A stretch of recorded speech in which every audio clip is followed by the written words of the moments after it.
is the anti-tracker. We will return to your scheduled programming shortly, or we are currently experiencing technical difficulty. What is going on YouTube? Michael J. Crawford, the anti-trekker here, and good to see you all. Thomas throws 20 bucks into the chat because yes, there is a new chat that requires a $20 donation. And the reason it requires a $20 donation is because besides the absolute epicness of the work that Joshua put into this this one, and by the way, the voice talents of Joshua, Mrs. Anti-Trekker, Dr. Alex, and myself, all in this one super chat. But this chat is the most humiliating thing I have ever seen in my life. So thank you so much, Thomas, for the 20 bucks. But I'm going to have to play it now. So, and Mrs. Anti-Trekker is, by the way, in the chat because she wanted to see how you guys would react when you first saw it. That's so here we go. Oh, man. I really don't want to do this.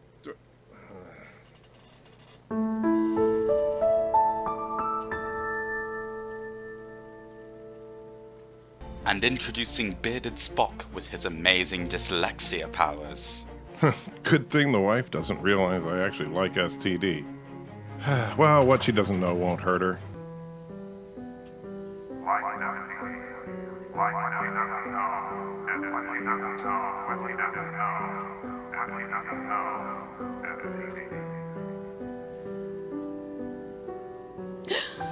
Oh, Dr. Alex, I just can't believe this. Michael actually likes Star Trek Discovery. I don't know what to do. I think I want to be with you. Bridget, this is so unexpected. You want to run away with me. I don't know what to say.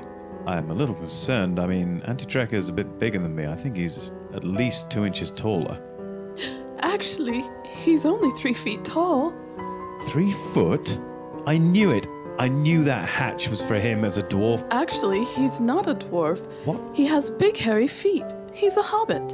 And his feet are furry? He's a hobbit. Oh my god. He's just not to be trusted. Quick, run away with me, now that I know that I'm twice as tall. His little legs will never catch us. Oh, yes. Yes. Let's run away together.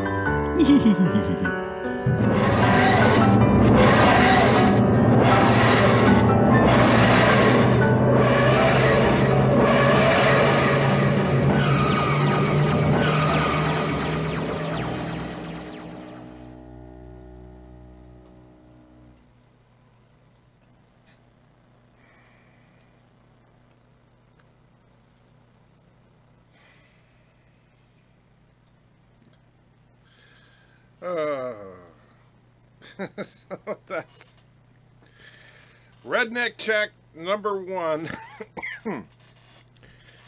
Oh man. And yeah, so for those of you that weren't here at the time, Captain Rednek bribed Joshua to make that. So of course now everybody's so obsessed with the fact that Mrs. Anti-Trekker is in the chat that nobody cares about the actual thing, the actual video. So Peter says that was great, very good. I don't know about that. John says great work, but I feel bad for you, Anti-Trekker. Thank you, John. Yes, it was personally a very difficult thing. Yes, and of course Redneck did. Yes, if only Discovery would use Mrs. Anti-Trekker as a writer. Mike says, you and I have very different definitions of embarrassing. That wasn't all that bad. Well, come on. It actually has me liking Star Trek Discovery. Come on now. You can't get much worse than that. Not to mention losing the wife and, yeah, and being a hobbit. And Mrs. Anti-Trekker is saying, okay, guys, hope you liked it. Get those ideas on Discord. Absolutely. If you have an idea for a super chat that you think would be fun, even if it's something that horrifically bad, you can, in fact, send it to the Scarved Insect on Discord. Please do, because he wants your ideas. He really does. As long as they're within reason. Obviously, nothing that would violate YouTube terms of service or anything. So nothing involving, like, you know, graphic sex or, you know, hate speech or anything like that. But any kind of good-natured ribbing, absolutely. And Josh says, Ebony Mom's voice acting is great, as always. Yes, she did a great job there. Although, I'm kind of concerned because the, you know, she has a little bit of an English accent in that. And I'm wondering, is that because she's been, like, trying to, you know, prep herself for an actual move to England and run off with Dr. Alex? Because, I don't know. And she says, so guys, just so you know, I am not dumpy. Yeah, that silhouette is not the most flattering that Joshua did. And no, Mrs. Anti-Checker actually does look way hotter than what you see in that video. The problem is, and I'm sure you guys can understand this, Joshua is her and my son. And so it's very, very difficult to try to draw your own mother with the thought of her being hot. So he just could. We tried, but we couldn't get him to do it. So so there is that. So, and unfortunately, Dr. Alex doesn't seem to be here right now, so he missed out on the great debut of his voice acting. But you know, that's just too bad for him. Schromer is in the house. Says, greetings to you, Anti-Checker and fellow nerds on this wet April afternoon. Good to see you, Schromer. Yeah, DJ Odyssey actually got some snow yesterday, which is amazing. And so we've avoided the snow this year because when we flew out to Portland and it snowed in Tennessee, and then we flew back home and it snowed in Portland. So yeah. Charge Alex 1 pound. Well, yeah, I gotta charge him 20 pounds. That's what he's got to pay. So, Mike Richards is in the house from Columbus, Ohio. How you doing, Mike? So, no real topic of discussion today, just kind of hanging out. I'm working now. For those of you that have seen my trailer breakdown for the Rise of Skywalker, yeah, that's true. Where is Bird? That's kind of weird. That is weird. I didn't even think about that. Where the heck is he? He's usually here in the morning. He might be getting physical therapy, and I do know that sometimes, like when Bird has his physical therapist or is having the other things being done to him, that he'll listen to the show, but he can't necessarily type stuff in. So for all I know, he is actually here. He just can't say anything, and so you know, we can talk about the fact that he's a mafia boss and he can't do anything about it. Plenty of new teasers from Endgame. Oh, cool. I haven't, because this morning I've been working on doing the fine-tuning on that Redneck chat reward. But an hour and a half of ranting about Discovery wore out the bird. Yeah, I haven't seen his video on it yet. I'm looking forward to it. His name isn't autofilling. Okay, well, then maybe he's just, he could be just busy. Yeah, I'll send him a message after we're done. But I'm, you know, yeah, because I do want him to be able to see that. But of course, he'll watch this later if he does. Isn't Monday, Wednesday, Friday our Bird's nurse? I think you're right. I don't know his schedule perfectly. So I don't know if Camille is there, or if he has, because I know he has like intermittent physical therapy. He has Camille, his nurse, that comes in, and other stuff, occasional visits with like specialists of various types. So I don't know what's going on for him today. But good thoughts, good vibes, good prayers, good thoughts to BIRDOPREY. I hope you're doing good, buddy. Let's see. A lot of scenes have already been shown, Anti-Checker, but there's one of Rocket and his team in the Benatar with a funny quip. Cool! I'm looking forward to that. I tell you, Endgame is going to be oh man, I'm so looking forward to that movie. And I don't think that it's even possible that Captain Marvel could ruin this movie from what we've seen so far. So, great job in the Super Chat, Mr. and Mrs. Anti-Checker. Thank you, Sci-Fi Guy. You know, honestly, most of the work was, of course, Joshua doing the animation. All I did really was I did all the musical stuff that you hear, and I did my own voice acting and did a little bit of editing, but nothing major. So, like, I added the the echo that you hear of me when Mrs. Anti-Checker's on the airplane. Obviously, the musical score I did through Epidemic Sound, and I lifted a little bit of music from Star Trek Discovery. Maybe Bird is watching Lando and saying he's in more movies. Yeah, I know. Bird, his little racist rant, that was pretty bad. That, even for Bird, that was pretty bad. Let's see. Need to BIRDOPREY 5. If you need rescue and can't reply, type 1 in the chat, and we will charge to the rescue. Otherwise, we will assume you're okay. Good thinking, Shomer. Yes. So BIRDOPREY, you know, make sure that you let us know. And in fact, I'm gonna send Bird a message real quick just to let him know that we're thinking about him, because, you know. And let's see. So we'll say, hey, we are thinking of you. Hope all is okay. All right, so they're hyping it as film of a lifetime. You talk about Endgame? Well, honestly, this would be the one time that I would say that's probably accurate. This film is like the culmination of all this crap with the Marvel Cinematic Universe. It is the film that I would have dreamed about when I was a kid had I thought such a thing was even possible. So, the Star Wars Episode 9 trailer, 1 minute 32 seconds, we see an A-Wing going down, and below we see a Venator-class Star Destroyer. Those were used in the Clone Wars. Are you sure it's a Venator-class? Or is it a I saw it as being a classic ISD, the one from the original trilogy, the classic Star Destroyer. And that's what it looks like to me. It doesn't look like a Venator to me, but the problem is I will say this, when you see the top surface of it, when we're looking down at it, you can kind of see like that kind of red trim that the Venator class had, but it looks bigger than the Venator class. So I'm not 100% sure, but we'll see obviously when the movie comes out. And so, but I mean, I'll say this on the trailer. It has a couple of moments that give me hope and a couple of moments that make me think this is going to be absolute garbage. So unfortunately, they didn't do their job with the trailer. They didn't make me forget about all my hate for The Last Jedi.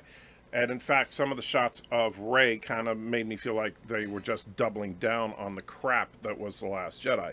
However, some of the stuff they did I thought was really good. And so it's going to be interesting to see exactly what happens in the long run. Sorry, I'm just moving stuff around on my screen here. Afternoon,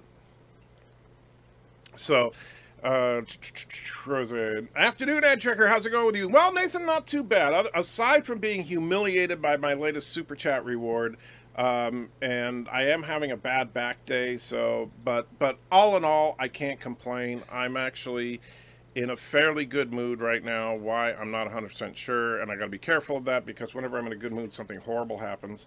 So I'm not gonna say I'm too happy. Josh says, Bird might be sleeping in since he was up past his bedtime and was on your last night. That's true. Bird was up late last night, but usually he's an early bird. So I find it difficult to believe that he's sleeping right now. But for those of you that know BIRDOPREY, he also, you know, he does have a lot of medical professionals that he has to work with because of his condition. So he could be doing something like that, and that's what I'm assuming at this point. Whoops. And Endgame, I'm thinking it's accurate myself if it's all they say. I agree. I think it's going to be the ultimate film. I mean, Infinity War was so off the chain good that I can't. I mean, it's amazing that Marvel, I mean, has not had a serious backfire. As far as the closest, I mean, Captain Marvel was not a great film, but it wasn't horrifically bad. And Marvel has not screwed up a film so far. Thomas says, today is a big historical day for you. Lincoln was shot and Titanic sank. Was it scary like the plague was for you? Funny. Oz of Sweden says, hey, I loved your review of the stupid STD episode. Wow, man, that episode, that hurt. That was so beyond stupid. I'm still recovering from that. Some of the cringeworthy dialogue, the contradictions to their own, and not even like, and this is what really gets me. It's like, I know a lot of people, so for example, I know Captain Foley and Commander Calkins like Discovery more than I do, right? But now, they're genuine about it. I don't think they're shills, but they just like it more than me. But it's one thing if you want to say, hey, relax. Yes, it contradicts other Star Trek, but it's its own thing. They're trying, you know, and okay, fine. I can understand that mindset. In fact, even people like Steve Shives, who, you know, I don't care about canon, fine. You just want a good show, fine. I can understand that type of thinking. What I can't understand is how you can excuse them contradicting themselves within the same episode. I mean, they literally, they say, you know, the material that suit's made out of is based on a titanium alloy, so let's just melt down a bulkhead and make another suit. And later in the same episode, you have Michael Burnham's mom talking about how this special uber magic material that they made is the only thing that keeps you alive from all the deadly radiation, and they don't even blink about it. Really? I mean, so, I mean, that would be like saying, well, this is metal, you know, and so if I just wrap myself in tinfoil, I should be fine, right? Endgame sounds amazing, but I'm still nervous about Captain Marvel going all One Punch Man on Thanos. I'm not, D, and I'll tell you why. It was that trailer moment when Captain Marvel said the arrogant line that we were all expecting her to say, where there's, when Bruce Banner says, you know, how the hell are we going to take on Thanos? Why shouldn't it just turn out the same way it did the last time? And Captain Marvel's like, well, last time you didn't have me, right? And yes, she's a powerhouse, but come on, she's not an Infinity Stone, you know, powerhouse, right? But then War Machine, you know, Rhodey just looks at her and says, look, lady, we're all in the superhero business. Shut the hell up. You know, and that told me right there, okay, they know. They're not going to turn this into the Captain Marvel hour, so I'm okay with that. Yeah, you don't want to jinx it. You're in a good mood. Exactly. Infinity Wars is insane. And I'll tell you, if you've never read the Infinity Gauntlet storyline in the comics, not talking about the later stuff, I'm talking about the original Infinity Gauntlet miniseries, it is freaking a masterpiece. It's one of my absolute favorite stories. And I would love to see, because the Infinity Gauntlet starts with the snap. Infinity War ended with the snap. So I would like them to see them actually follow the story of Infinity Gauntlet. And they absolutely could. In fact, there's just a few, you'd have to make a few substitutions, but it could absolutely work. For example, replace Silver Surfer's role in the battle against Thanos with Captain Marvel. That would make perfect sense, because she's obviously the fastest of all of them. And that was the key to Silver Surfer's role in the battle, was to try and catch Thanos off guard by being super duper fast. You know, I would love to see a recreation of the frame from the comic books where Hulk and Drax both punch Thanos in the face at the same time. And despite him having the Infinity Gauntlet, their combined strength actually knocks him down. I want to see stuff like that. So I think that would be cool. Alexander, my favorite, absolutely freaking insane Russian, is in the house, says, I'm here, I'm here. We spoke about Jar Jar Binks' moment yesterday. It was great. Neelix is God, the Victorian baboon woman of Star Trek canon. Bernie 2020, feel the burn. Good to see you, Alexander. I hope you had a good live stream last night. I'm sorry I couldn't stay around, but I was exhausted. But I hope it went well for you.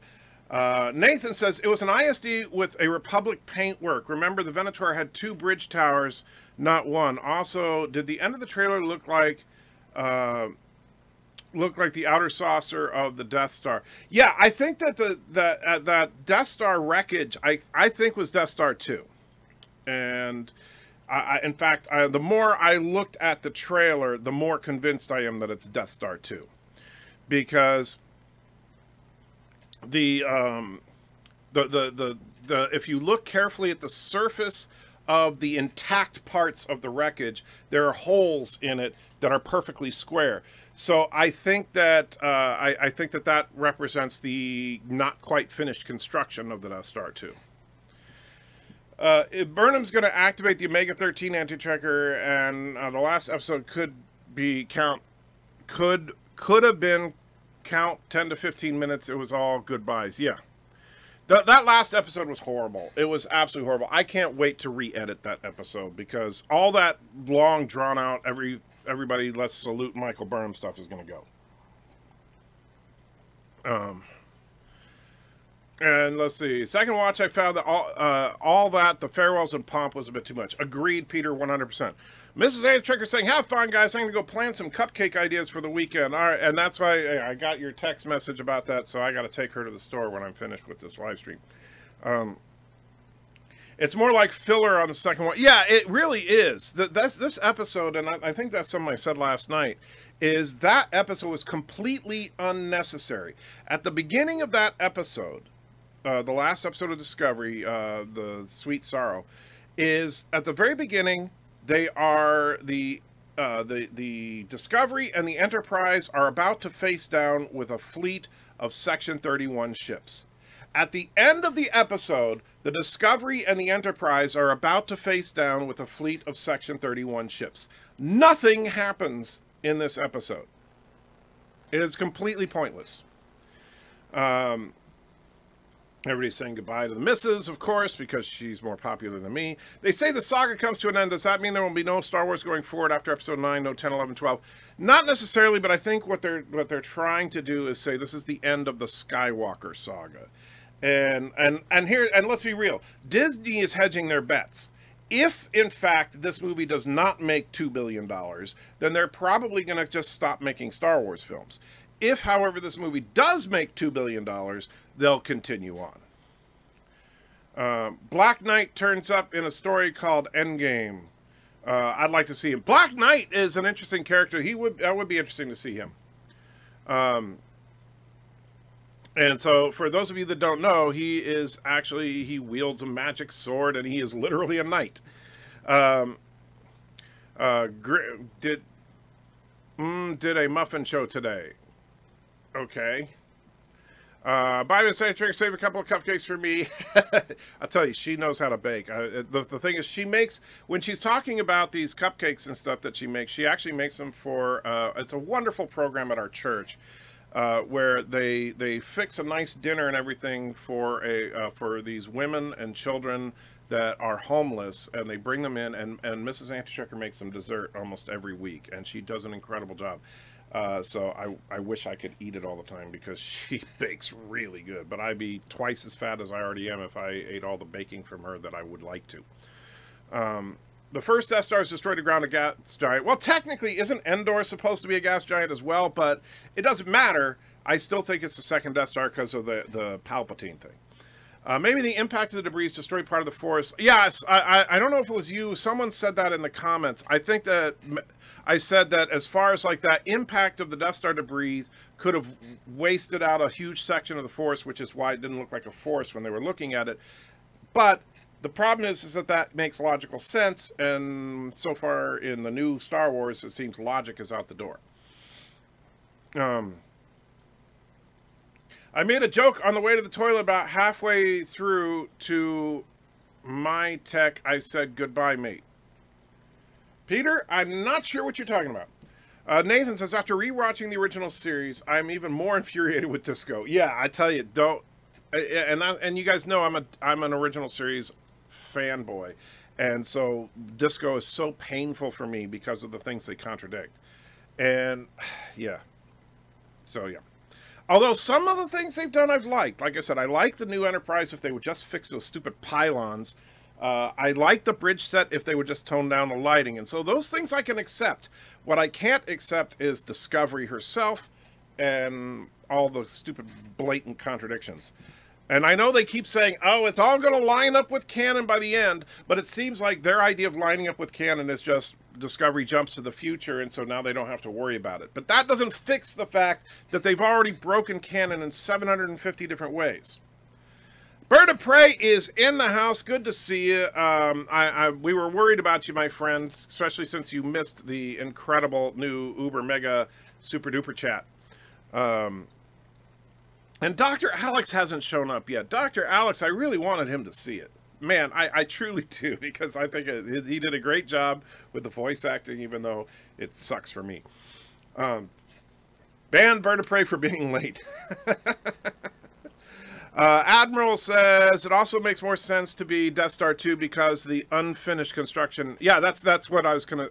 Yeah, that enables bigger piece of wreckage. You're absolutely right, and I think that would make sense.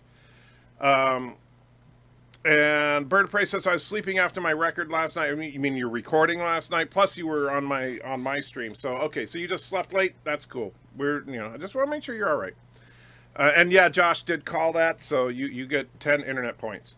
There will be a long wait for the next Star Wars films, so I'm informed. Well, there's a lot of rumors, but here's the thing, and this is actually, I mean, this is the bottom line that people have to remember. Disney will make their plans based on what makes the most sense for the company. If Star Wars Episode 9 sets new box office records and beats out Endgame as the biggest movie of the year, this is going to be an interesting matchup. Endgame versus Episode 9, which will make more money. If Star Wars, which is funny because they're both Disney films, but if Star Wars Episode 9 actually beats out Endgame and makes them, $2.5, $3 billion, then they will put an Episode 10 in the works right away. If Episode 9 flounders a bit and only makes, say, and I know this sounds silly, but only makes, say, $1 billion, then they may wait a couple of years. And the reason for that is because, they don't want Star Wars to die. And if they need to back off for a few years and retool and then hit Star Wars again, so be it. If they realize, okay, so if let's say that JJ pulls off a miracle and it's actually good and people like it and it brings the fan base back in, then let's roll forward with it. Alexander says, Mrs. Antichecker can do everything. She certainly can do a lot, and she is one hell of a cook. During my rewatch with Discos, see a fella to my tech. Who's my tech? I'm losing you on that. Oh, I love the Connie Bridge. I like the bridge of the Enterprise on the new show, but the lighting was a bit too much. I just say get rid of the excessive lighting, and I would be okay with it. Enter. I hope Mrs. Antricker won't get burned out on cooking all those 7.7 thousand to show on try cooking. Well, you know what? If any of you ever get a chance to, if we ever make it to the point where we're going to actually do YouTube full time, she will probably make cupcakes and stuff for as many of you as we can meet. And I know she's probably, if she heard me say that, she's probably really mad at me, but yeah. BIRDOPREY, great to see you. Yes, we were a little concerned, but fortunately he was just oversleeping. John says Disco is going to line up with canon just like the villain from Into Darkness definitely isn't Khan. Yeah, exactly, John. Captain Rednek says, I are hated. Yes, Captain Rednek, you are hated because if you look at the description of this very video, you will see that there is a new Rednek chat reward for people that want to put in $20 or more. Joshua has completed your request, and it is absolutely humiliating. So yes, that's all it is. By the way, Captain Rednek, thank you for that, but I'm still hate you for it. Let's see. Critic me because we eared 2 seconds of the theme in my video chat. Okay. Why does your husband hate skinny white women? What did you do to him, says John. Well, she's already left, but I can tell you, I just like women that look like women, period. Has nothing to do with the ethnicity. I don't have a problem with white women, black women, Asian women, whatever. That's not the thing.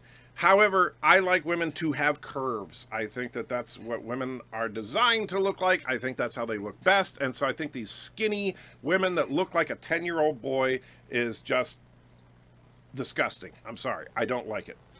And so Peter says out about 7 a.m. as usual. And hey, Red. Not sure who Red is. Since Palpatine's top bill on IMDb, does that mean he's a main character? Not necessarily. IMDb does not get special information ahead of time.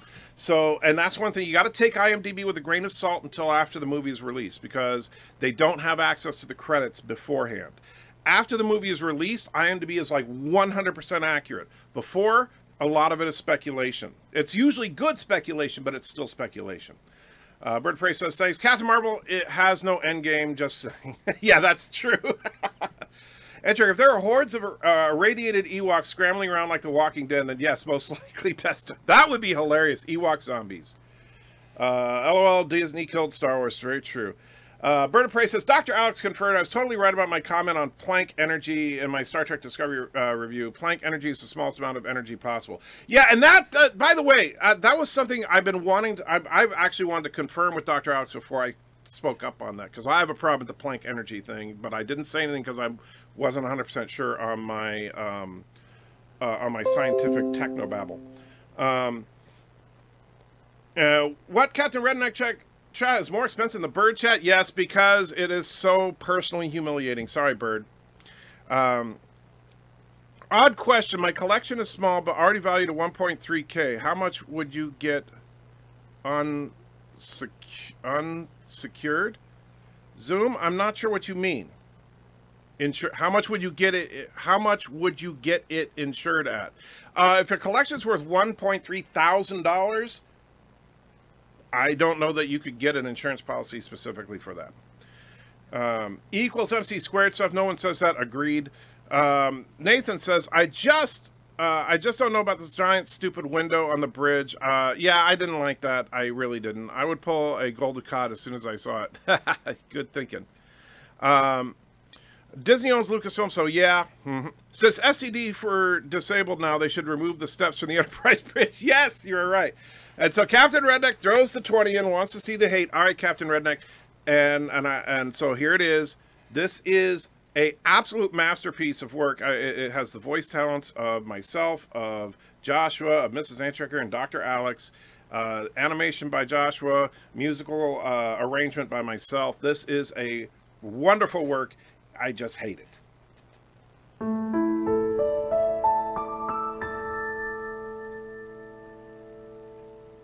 And introducing Bearded Spock with his amazing dyslexia powers.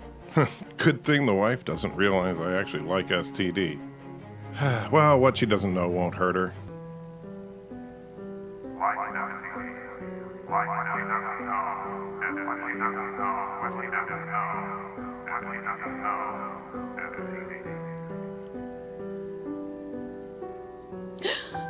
Oh, Dr. Alex, I just can't believe this. Michael actually likes Star Trek Discovery. I don't know what to do. I think I want to be with you. Bridget, this is so unexpected. You want to run away with me?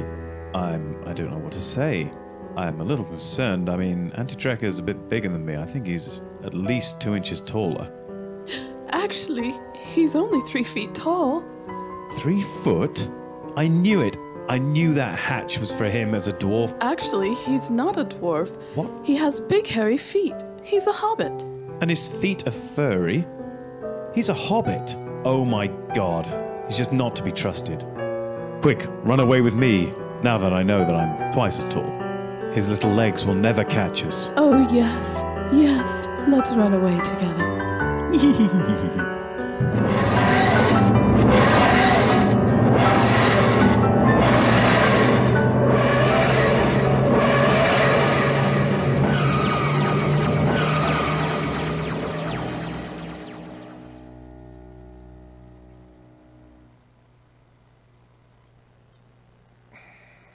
And there it is. That was like, I gotta say, I mean, like, I think the music was perfect. I think the whole ambiance was perfect. I actually like the little twist at the end where it turns out that Dr. Alex is the doctor. There's a lot of good stuff there, except that it's just personally humiliating. But thank you, Captain Rednek. I do truly appreciate it. And Joshua will really appreciate it when payday rolls around.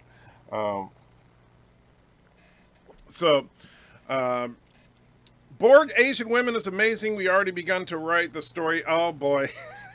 You're just crazy. Professor McCoy's pop culture reviews is in the house. Good to see you, Professor.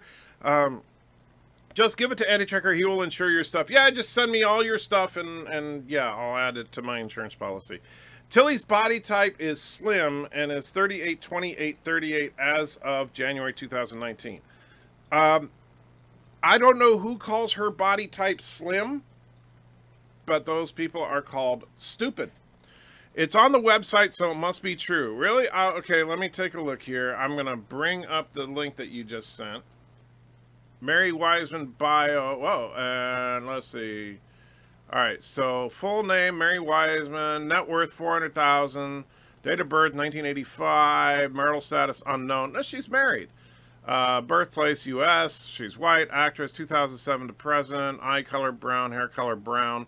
Oh, really? So she's a fake redhead. Build slim. Really? Build slim. That is hilarious. Who the hell wrote this? How?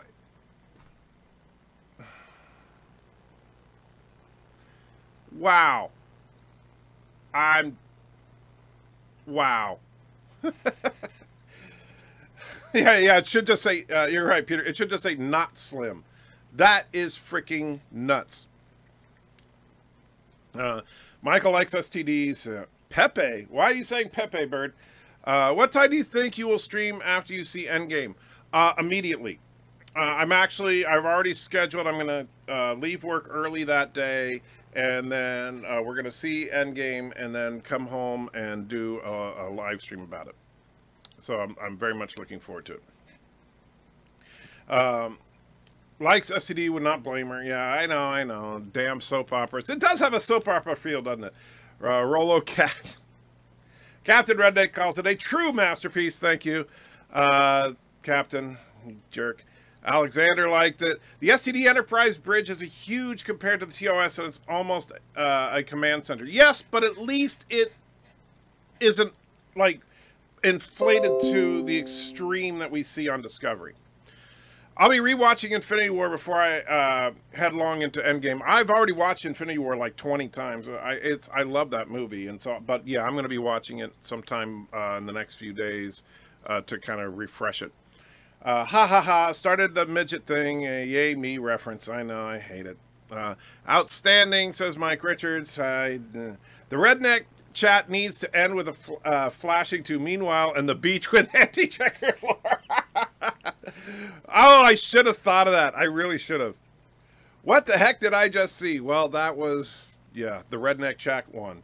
Would you like to see Disco Crew on TNG episode Peak Performance and Kolrami's evaluation of their efforts? That would be interesting, but, you know, Pike, I could see Pike doing well. So, yeah.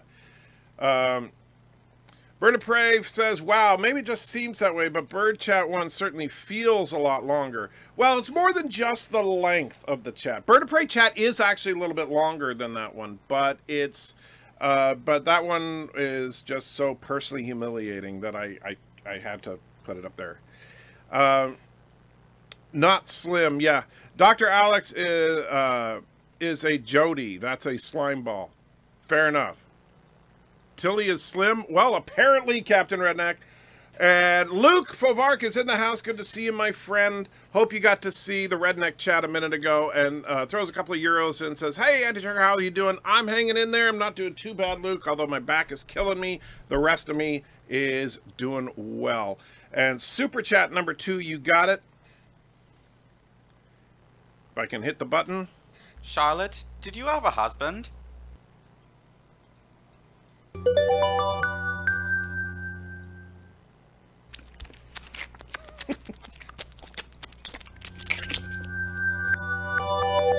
We must not speak of him. There it is. And again, guys, and I know Mrs. Anti-Trekker said this earlier, but there are more people in the chat right now. Remember, if you have a great idea for a super chat, just remember, YouTube terms of service, no graphic content, right? So no graphic sexuality or graphic violence or anything like that. But if you have an idea for a fun super chat idea, send it to the Scarved Insect on my Discord server. And because he's always looking for ideas and he checks Discord all the time, but you guys don't send him much. So, you know, if you send him more stuff, he will produce it. Someone mentioned this before, but maybe the actress is wearing a fat suit on the show for diversity purposes. That could be. I don't know. I haven't seen her really much outside of Discovery, so I don't know. Antrick, I may have created a freak of nature with one of my experiments. That sounds dangerous, Professor McCoy. Slim when she was a kid, maybe. Exactly. Exactly. Damn it, Jim, I'm a doctor, not an idiot who give him 9 out of 10 on STD. Now, to be fair, I don't think Captain Foley's an idiot. I just think he's biased because he thinks Tilly is so hot. Captain Rednek says, no endgame spoilers. I don't know any spoilers yet. Haven't seen it. I'm going to see it next Thursday, just like anybody else that bought their tickets for Thursday. Stromer and Checker, she probably is slim under the makeup, turning her into a redhead. Yeah, that could be. The part of Captain Rednek will now be played by David Bowie. Actually, that was supposed to be Dr. Alex, but yeah, and it's funny because Joshua didn't know what color Dr. Alex's eyes were, so he just did the Bowie thing for fun. Luke says, wait, Tilly's actress is said to be slim? Let me guess, being fat has become a social construct. Yeah. Where's the Star Wars trailer review? It's posted on my channel. Have you not watched it? I mean, it's like, let me see. Because it's actually been tracking fairly well. I made it public this morning. And I posted it for my subscribers and patron supporters yesterday. Let me go to my channel. And videos. And yeah, as of right now, call him Simp. So yeah, it's right here. See right here. And so check it out. Let me know if you think I'm crazy. But I know I made a couple of boo-boos in it, but overall I think it was a good video. All right, so we didn't already saw Shameless in Star Trek. We didn't already see she-males in Star Trek Discovery. Well, what about Engineer Jet? Hey everybody, I'm a lesbian Jaguar Reno. So let's see. It's even more spooky knowing that everything Joshua draws comes true. Be quiet, Bird. You're gonna get in trouble. Joshua's computer predicts the future, which is why I'm going to burn it. Track reviewer says, hi, how you doing? That means no naked Brie Larson. Well, that's quite all right. I don't really want to see Brie Larson naked, to be honest. I have tons of super chat. I'm sure you do, Captain Rednek. But remember, you need to keep them reasonable, okay? Maybe Mrs. Antrekker should kiss Dr. Alex in a super chat. Maybe not. We're still waiting for Neelix's badass video. Well, you know what? I'm serious, Alexander. If you have an idea like that, send it to Joshua, aka the Scarved Insect, on my Discord channel. Should she be? Could she be with child? You guys stop. Oh, you're talking about Tilly. I don't know. It's possible, but it seems like the way that it is, she would have to be like 8 months pregnant and holding the baby very strangely. And so I don't think that she's just pregnant. Send the idea in the animation request channel or as a message. Either one, although I would say it's a direct message to Scarved Insect is probably the best way. Alex says, okay, I'm watching the new super chat now, so you're a little bit behind, I assume. Maybe Tilly's uniform is just unflattering to, like the Rose Tico effect. No, Nathan, here's the difference. Is that when you look, and I actually paused the show while we were watching it because there were a couple of shots where they like really bad shots. And the uniform on Tilly is skin tight. Especially around her midsection where she's the largest. And so, no, it's not just unflattering like Tilly or like Rose. With Rose, Rose actually has a curvy figure, but she was wearing this loose-fitting stuff that hid the curves and just made her look bigger. Tilly is wearing tight-fitting clothes, so it's not hiding her figure, it's accentuating it. No crap. No, you mean no spoilers next Thursday. Sorry, Captain Rednek. No, I misunderstood you, but absolutely. I won't be doing a spoiler review on Thursday night. No. Because that would be completely unfair to a lot of you. I will do a spoiler review probably a week or so later. No puking allowed on the Benatar? Okay. Is that the new gag that they did? Oh, yeah, they did say that. Nobody, because he was asking if anybody has been in space before. Totally real endgame spoiler. Howard the Duck saves the day. That would be funny. It's no surprise that Foley gave the episode of 9 lots of ship shots and a whole lot of Tilly. That's true, because those are the two things Foley likes the most, is ship porn and Tilly. Now, I don't care for Tilly. I did like the ship porn in that episode, even though I wish that they wouldn't have shown the Discovery herself that much. But I did like the shots of Enterprise in that episode. I think they were actually really good. Captain Rednek seeing Endgame Friday morning at 10 a.m. Awesome. I'm seeing it Thursday night at 7 p.m. And then after that, we're going to come home, which it'll be, so my live stream will be a little later than usual, actually, because even though I'm seeing the show at 7, it's 3 hours long. And I usually start around 10 p.m., so we have to drive home. Yeah. Foley gave, what, a 9? The last episode of Star Trek Discovery. For me, to see Endgame, I'll probably cost around £40. Wow, that's expensive. And check Discord. LOL, sent that to Joshua. All right. It better not be graphic, because remember, that's. I'm not going to do things that are completely inappropriate. But what did you send? Let's see. You, Josh, Miss Antrigger, go to Endgame. Miss Antrigger's hug pillow, brick on a wife written on the face. You're hugging. And Josh starts crying and says, I'm a real mill mom. That's horrible. Oh, man. I could see something like that. So if you sent that to him, good. Foley rated, yeah, let's see. Naked Brie Larson is a 9 out of 10. I disagree with you on that, Captain Rednek, but we have different tastes in women. I like women with more meat on their bones than Brie. Soon there'll be a Section 31 ship with only she-males. You know, one thing that's still pissing me off, why are they just called Section 31 ships? Why don't they have names? Alexander says, Naked Brie Larson, I support. You guys are sick, man. Brie Larson has no curves at all. No, thank you. Ugh. Yeah, Professor McCoy, my eyes, exactly. Luke throws another couple of euros in. Thank you so much. New study says light just bends around your waist. That must be it, Luke. And, of course, if you want another super chat, oh, you already put it in number 13. You got it, because speaking of Tilly, we have uncovered some hidden footage of Tilly. Of course, now it's not going to play. Come on. Any day now.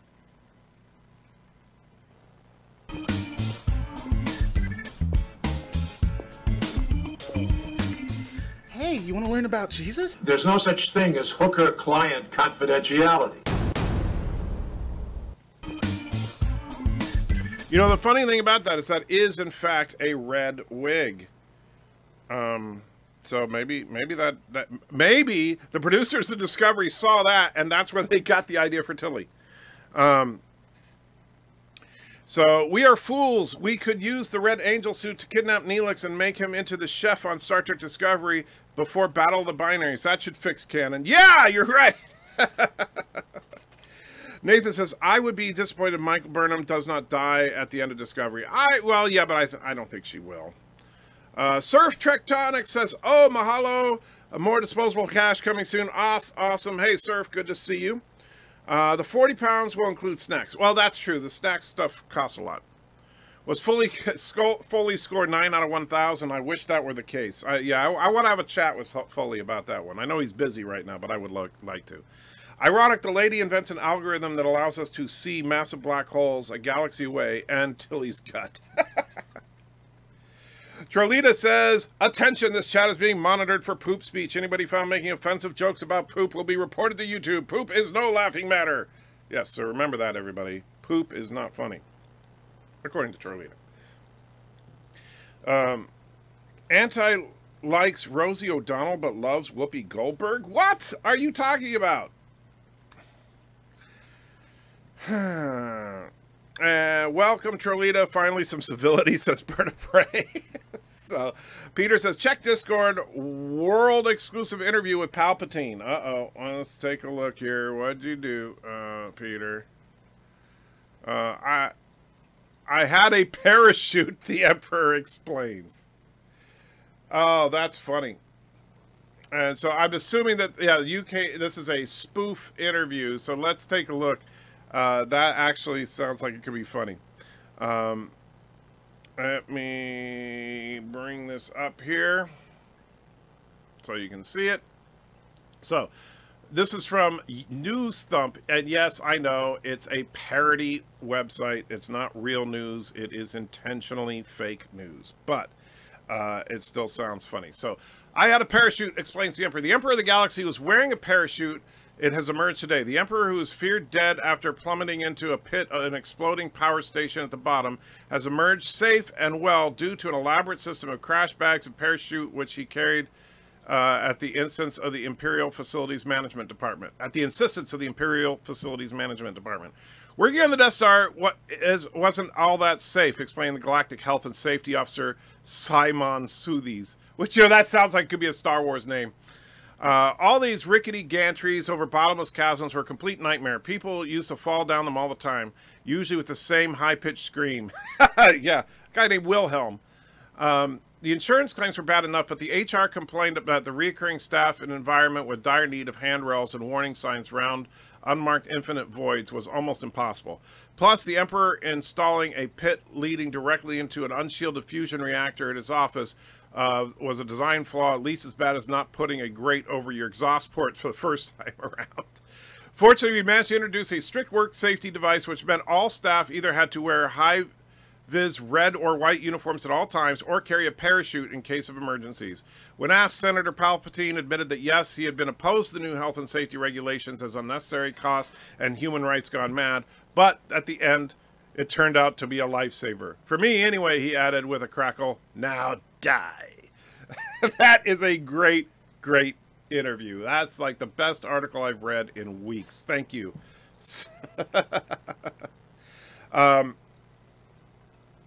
And so Trolita's saying, hey, cutie pie to BIRDOPREY. That's getting a little weird. I pooped, therefore I am, says Nicole. Nathan says, Andrew, the reason they had no names is because that takes some creative thinking and Disco has no creativity. It's just sad show. Yeah, you're right. But I just, that's stupid. Trolita's chatting from the toilet right now. Thomas says, please check Discord for the STD Enterprise model. You know, I assume that's the Eagle Moss. I've heard that Eagle Moss was doing an STD Enterprise model. And that's what I would consider getting. Because I do like that ship. And so that's kind of funny. There's one picture of it with me in the background because obviously you just took the picture, which is just kind of weird and creepy, but that's all right. Let me bring Discord up here so you can see it. So there's the STD Enterprise in the foreground with me in the background. Unfortunately, it's a little unclear. There you can see now this shot actually shows you the two things I don't like about the STD Enterprise, and that's the warp pylons. They're too thick and they should be straight, not angled, and the impulse engines are too wide and spread apart. However, as far as the overall saucer section look, I can deal with that. I like the warp nacelles a lot, and I really actually like the secondary hull quite a bit. And the proportions are much, much better than the JJ Prize. That's the thing I like about it the most. Is that it does not, I mean, the JJ Prize, the proportions were just completely screwed up. But yeah, nice picture though, Thomas. How about Antrekker versus Alex Kurtzman in a boxing ring with Foley as a referee? So Foley likes gals and like lore? Cool. Well, apparently yes. That's why you just, let's see, BIRDOPREY saying to John... Oh, just don't joke about it. Yes, yes. Fine that she's chatting from the toilet. You just can't make jokes about it. Yes, absolutely. May the Romulan Empire has an army of she-male slaves working for them. I kind of doubt it, but that's an interesting idea. I'm throwing my hat into the super chat ring. All right, Professor McCoy, make sure you send some ideas to Joshua, and he may make that. But yes. Zoom's got to fly. See you for patron. All right, my friend. That'll be this afternoon. Good. Have fun. Pitch idea, Neelix, agent of Section 31. How about the two, we have two time agents that have actually been running all of Starfleet all along, and they are the founders of Section 31, Neelix and Phlox. Just saying. But they actually are both subordinate to the true Grand Master of Section 31, Wesley Crusher. Trolita says, uh-oh, are they seriously bringing the Emperor back? I haven't seen the trailer. Well, I've seen that retard crying in his reaction video. I'm not sure what you're talking about there, but yes, the Emperor is back. But that interview is obviously satire, yes. How's Rise of the Lore Master not become a... Ooh, yeah, that's not a bad one. Trolita, Thomas is saying to Trolita, poop, poop, poop, poop, poop. Trek reviewers throwing lots of poop at Trolita, who is now reporting them to the YouTube Fecal Matter Association Board. Let's see. The blue blast when the Emperor fell down the Death Star pit wasn't an explosion, but actually an entrance to the Spore Network. You are probably right. So this franchise has officially jumped the shark? No. The franchise has jumped the TIE Fighter. By the way, I didn't come up with that myself. It was from Dr. Alex. But yes, the franchise has actually jumped the TIE Fighter in this trailer. Rey jumps the TIE Fighter in the trailer. That's not a joke. She actually does. And Trolita, if you want a complete breakdown of the trailer, go to my channel. I have, it's like a 30-minute video where I go by frame through this trailer. Oh, wait, don't tell me. Mary Sue character and Emo Boy joined forces to kill the Emperor and fall in love to make babies, thus create a unity of the Force, right? Well, that, I don't know. We don't know much about the story, but check out the trailer. Thought we would enjoy that, Andy Trekker. To poop or not to poop? That is the question. No, not really, because the answer is to poop. Because if you don't poop, that can get painful. Believe me, I had that problem. Where after I had surgery, and when you have surgery in your on your colon, it happens sometimes where your digestive system literally shuts down, and so it doesn't function. And let me tell you, it is insanely painful after a couple of days when your lower intestine stops working. Let's see. Is it such an SED fan that he got some globes till he has? It's coming true. You know, the funny thing is those globes behind me were a gift from Donald Carlson, which he's an awesome supporter of the channel. And I got those before they ever showed them in Tilly's quarters. But it pissed me off when I saw one of those globes in Tilly's quarters. Because those are freaking awesome.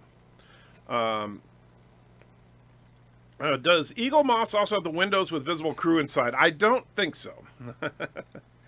The anti-trekker must really hate Harrison Ford's wife?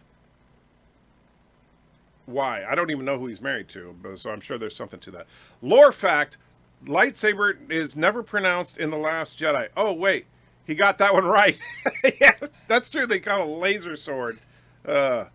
Snowman Frost says, I had an epiphany. Maybe you have to wait 7 days to complete Sphere database removal process after hitting the delete button like with a Facebook account. That could be. I'll stick that on antitrekker.com too. All right, my friend. And Snowman Frost retracts a message, so I have no idea what he said. I completed my Hooters collectible card collection from 1993 and 1994. Well, yeah, you told me that already.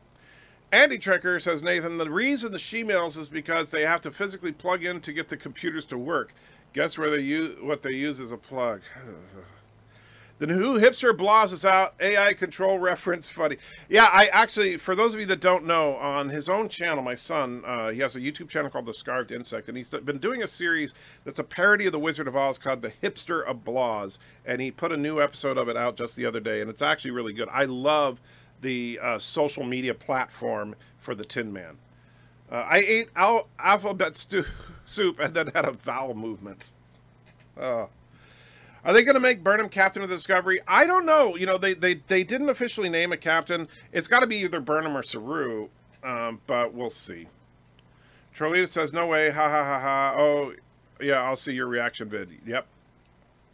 John says, Anti-Trekker pitch idea. Star Trek Discovery mashup with orange is the new black. To try to guess how Burnham smuggled in a time crystal. Oh, that's just wrong. Ask Joshua to do a Palpatine Super Jack Anti-Trekker where he's falling down the shaft and pulls the parachute cord. You know, that's not a bad idea, Peter, but you have to do the work for me. You have to send that to the Scarved Insect on my Discord. That way he'll see it. And I actually like the idea, but I'll forget about it. But if you send it to him, he'll have it in his list of stuff whenever he's looking for an idea. Because here's what he does. If I say, hey, Joshua, where are you going to make a super chat? And he'll say, oh, I don't have any ideas. And then he'll check Discord. And if there's nothing there, he's got nothing to pull from. So send it to him. Maybe Rey jumping the TIE fighter is only in the trailer. I doubt that. This is not Marvel. What did one fly say to the other? This stool taken? Alexander says, the hockey game between the Central Red Army Club and a Vanguard Omsk starts in 5 minutes. Have a nice day. All right, well, I don't watch hockey, but have fun with it. Dr. Alex says, sorry I'm late, Anti-Tracker. Oh, what did I do? What did you do? You know what you did. You sent me the voice acting. So look in the description, Dr. Alex, and you will see that there is now a Bird of Prey chat, which features your voice acting. It's horrible. You don't ever want to see it, so do not make a donation, please. Nicole says, with a goofy laugh, okay. Diarrhea is hereditary. It's in your genes. Ugh. Redneck, you're on fire today. Peter says, okay, Anti-Tracker, thank you. I know you're talking about the idea thing, yes. Luke says, Anti-Tracker, so my first impressions of the trailer. Main character reconstructs a lightsaber, enters Sand Planet from the first movie, has to do a spinning jump to save his life during the fight. Well, her life. And then I assume that's to be continued. It's cheap shot bringing the Emperor back to get the fans back. I agree, but I think it's less of a cheap shot than to bring Lando back. Honestly, the Lando thing is pointless. The Emperor there could be a point to it, and I understand. I think that what JJ is doing, he's brought the Emperor in because Ryan killed Snoke. Meanwhile, within a secret Section 31 laboratory, Professor McCoy performs super top secret experiment with TOS DNA when Captain Foley breaks into with fight breaks out, which leads to the creation of Discovery. Oh, jeez. Captain Rednek's asking Dr. Alex if he's seen the new Super Chat. I don't think he has as of yet. Rogue One had a TIE fighter shot in the trailer, not in the film. Yeah, but this would be pretty blatant because in this trailer, I mean, it's a major point that Rey is running from that TIE fighter and then jumps over it. So it's a Bird of Prey chat. No, it's not. Sci-Fi says, hi, Dr. Alex. Bird of Prey says, sorry, Captain Rednek. Luke says, Anti-Tracker. Then the action goes to Endor, where incomplete space station with Palpatine awaits. Speeder bike pursuit scene in between. I wonder where I've seen those before. Well, I know. But the thing is, I'm going to reserve judgment on the overall story until I see something that tells me what the story is. Because right now we don't know the order of these scenes. We don't know exactly the context of these scenes, so I'm not going to make those assumptions yet. You're right, it does look like it could be a rehash of Return of the Jedi. Anti-Tracker says, Lando isn't important and no one complains. I say it, I'm a racist. That's because you say it because you don't like black people. There's a difference. It's the motivation behind it. And I also made a point of it in my video to say that it's not a thing about Billy D. Williams or the character of Lando. I like both in the original trilogy. I just don't think that it makes sense that they bring him in now. The movie finishes with a big space battle with Imperial Star Destroyers and Mon Calamari cruisers.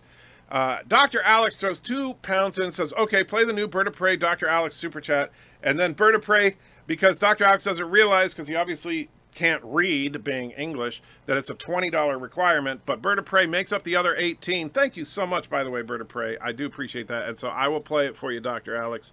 And I don't want to, but here it comes.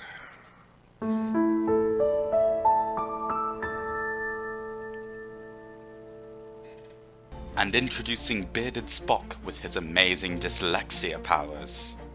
Good thing the wife doesn't realize I actually like STD. Well, what she doesn't know won't hurt her.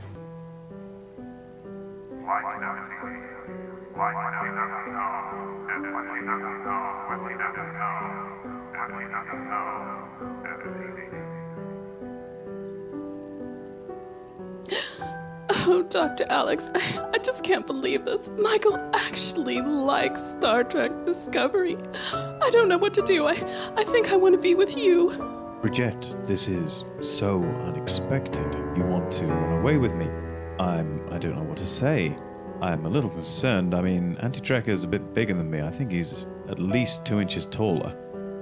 Actually, he's only 3 feet tall. 3 foot? I knew it.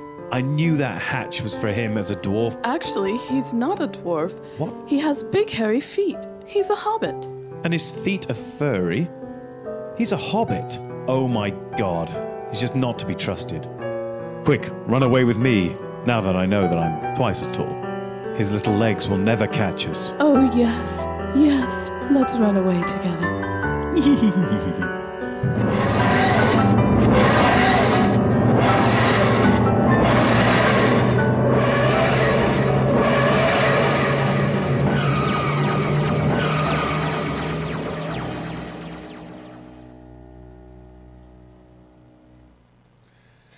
And there it is, Dr. Alex. By the way, I'm going to take credit for what I did there. The whole thing with Dr. Alex actually being the doctor was my idea. Just saying. Pow falling down the shaft pulls the cord. Goofy and Goof from the house. Yeah. Too wide and spread apart. That's not a nice thing to say about the lady, the Enterprise. I didn't say that exactly. Loquacious is here. It says, good afternoon, my friend. Luke says, Antricker, oh, there's a Force Ghost from Old Master at some point where the current one dies away by Leia. Yeah, I get what you're saying, Luke, but like I said, I'm going to wait until I actually have more detail before I make those assumptions. How can we make Rey less of Mary Sue? What if we gave her more power? Yeah, exactly. And Trolita's laughing because I guess she thinks poop is funny now. Nathan says, Antricker, how it should have ended for episode 9 is going to have Rose Tico and the Interceptor and give that stupid speech for her as they wipe her corpse off the window. That would be great. They bring him close just to kill him off, I'm sure, and he'll be the last one. That's the thing that pissed me off, and I said this in my breakdown. If they kill off Lando in this movie, I am done. I will be so freaking pissed, because they bring in Han, they kill him. They bring in Luke, they kill him. Now they bring in Lando, they kill him. The only reason they didn't just brutally kill Leia is because Carrie Fisher already died. And that, I will be so pissed off. John says, animation idea, Trolita in a fire dunk tank full of anti-poop with a blind guy from Rogue One throwing the balls. After she falls in, Lore comes in and says the Tennessee pickup line to her. I'm not sure what the Tennessee pickup line is. There we go. Palpatine interview on Antitracker Gotcha. I did like that. In fact, that would be a fun thing to do if Captain George were here, because he does a great Palpatine voice, to have him actually do the interview. So, Return of the Jedi is now the Rise of Skywalker. Totally not Return of the Jedi 2, I promise. JJ, yes. And Trolita's like, no! Captain Redneck's laughing. Thomas Potts says, don't worry about Mrs. Antitracker leaving you. You have lore. If Alex is the Doctor, then I'm an incarnation of the Master. Dear God, what have I done? Oh my God, it's a masterpiece. Josh has done an amazing job. You must be very proud, Andy Checker. Yeah, actually, I am proud of what he did, but, you know, we'll see. Bird is $882 from the $900 you owe him. That's true. Yeah, Bird, thank you. You're closer. So that's how you ended up with lore. That was what Captain Rednek, was it? No, it wasn't you that said it. It was somebody else, I think, that said it, but Captain Rednek liked it. That we should have ended this one with the shot of me and Lore on the beach. So Lando can't die in this movie. He better not. You know why? Oh, see Bird of Prey. Now you're just going right to the racist thing. Peter says, there we go, Andy Trigger. I've sent a message to Joshua. Awesome. Because hashtag BLM. Oh, yeah. They have to kill off Leia. No, they don't necessarily have to, because they just don't make her a major part of the story. Antrigger, what do you prefer, TOS, Enterprise, or Enterprise A? That's a tough one, because they are both beautiful ships. And the proportions, and this is the thing, and this is one of the few things that Discovery gets, for the most part, pretty close to right, is that the proportions of the ship, when you look at the saucer, secondary hull, and warp engines, are pretty much the same for the original Enterprise from the series, and for the Enterprise refit / Enterprise A in the films. And the STD Enterprise is actually pretty close to those proportions, and that's probably why I like it so much. One of the reasons I don't like the Galaxy class is the proportions are all screwed up. The warp nacelles are, you know, like, well, I see Thomas's is right here. So the warp nacelles are shrunk down, and then the saucer is blown up. And so the proportions look all screwy. And same thing, like one of the reasons I don't like the Excelsior class is they take the warp nacelles and stretch them out. They take the secondary hull and stretch it out, so they mess up the proportions. The proportions for the original Enterprise are perfect. And so the fact that they kept those proportions in the movie era, and for the most part in the STD era, makes it so that the ship is still visually appealing. And that's what, with all this visual reboot talk, that's one thing they don't understand, is if you make the proportions the same, then you can change little detail stuff and it'll be okay, because it just needs to be instantly recognizable as being the same ship. If you look at the Enterprise from the original series and you look at the Enterprise from Star Trek the Motion Picture, while every detail of the ship is different, you can instantly recognize that that is the same ship, despite the fact that everything about the ship is different. The shape of the warp nacelles are different. The shape of the warp pylons are different. The overall texturing of the ship is completely different. But you look at it and you're like, that's the Enterprise. So, yeah. I'm calling it now The Emperor is a poltergeist, and the film turns out to be a poltergeist movie, but it's Star Wars form. I disagree. I think the Enterprise, I think the Emperor is actually alive again. And I think Luke will be too. And I think that's going to be the final battle. But I talk about that in my breakdown. At least that's best case scenario for me. Andrew says, by the way, I'm back and ready to destroy everything. Well, don't destroy everything. Matthew says, the reason they didn't kill Leia is because she's a woman. I think the reason they didn't kill her is because they didn't want to. And I do think her being a woman is part of it, but the Rian Johnson thing, I'm hoping that that was a one-off, that they don't turn, you know, because obviously it divided the Star Wars fan base like nothing ever has. And I think that JJ doesn't want to be in the middle of some crap like that, where I think Rian Johnson, frankly, gets off on it. I think he loves the fact that he pissed off half the fan base.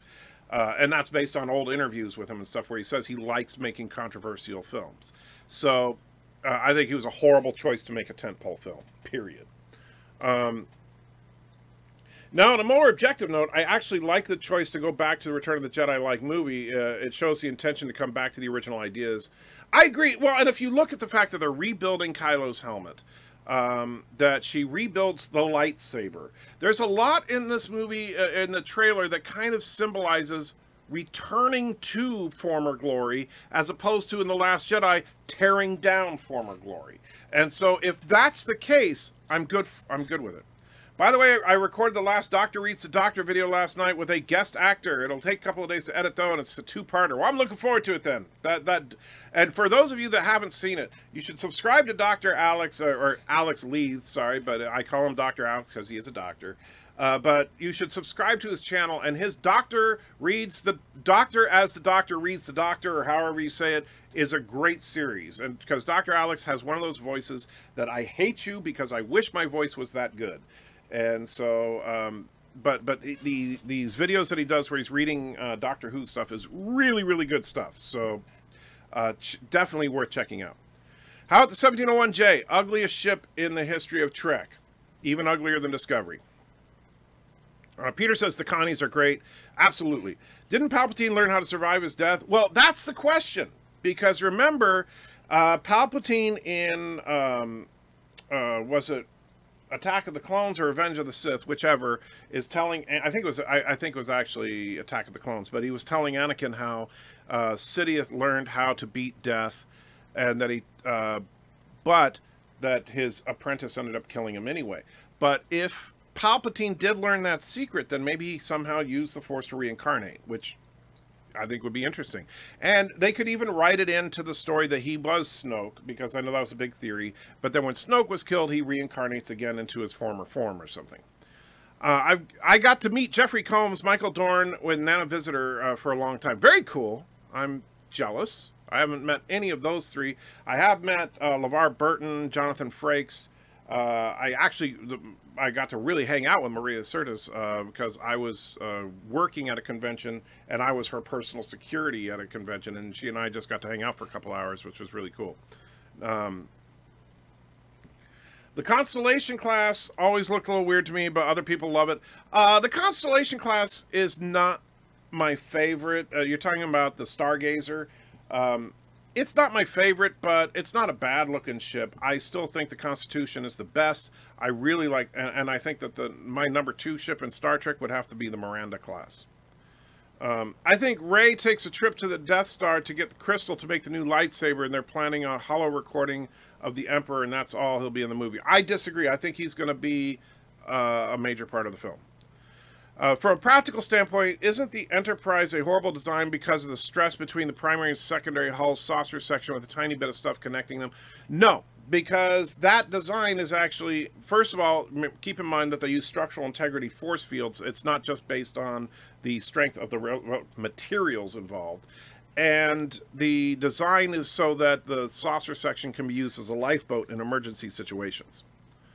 Ryan says, kill the past. JJ said, okay, I'll bring back Palpatine, Lando, Luke, and the Death Star. Exactly, which I gotta applaud JJ for that much.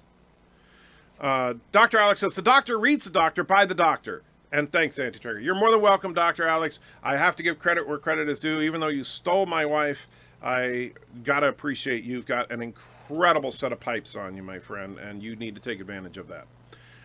What is the scarfed insects email? It's the scarved, not scarfed. And so think of a scarf that you wear around your neck. And it's not an email. Go to my Discord server, and I'll show you right now. If we go to Discord, and we just go to the Anti-Trekker server, he's right there, Director of Animation at the top. I know it's actually cut off, so let me move this down. Director of Animation, the Scarved Insect. Right there, that is him. And so you could, if you send him a direct message through the Discord server, he will get it. That's the most reliable way to get any information to him.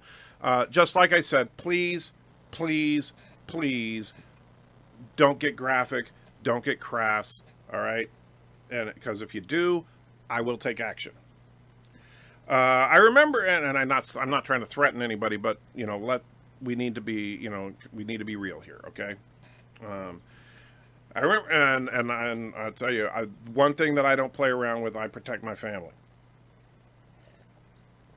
I remember saying that to Anakin, yeah. The Tale of Darth Plagueis the Wise, exactly. So I think that could be a continuation of that. All to continue the convention yesterday, went to meet Mount, but his handler was a bitch. That's too bad. I would love to meet Anson Mount and tell him that he is the only reason I had hope for Discovery this season. Him and Ethan Peck. I would actually love to meet Ethan Peck and tell him how he... Whoa, focus just really screwed up. How he may be responsible for saving Star Trek. Man, what is up with the focus on my camera all of a sudden? I just decided, screw it. I'm going to just screw everything. Let me see if I can fix it. Let's see. Eastern configure.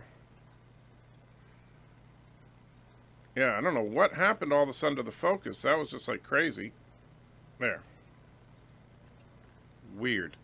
So then we'll turn off the autofocus so that it doesn't do that again. Not that it's necessarily a bad thing for me to be out of focus. I met Max Grodenchik and Garrett Wang. I also have J.G. Hasler on Facebook. Don't know who Max Grodenchik is. I probably should.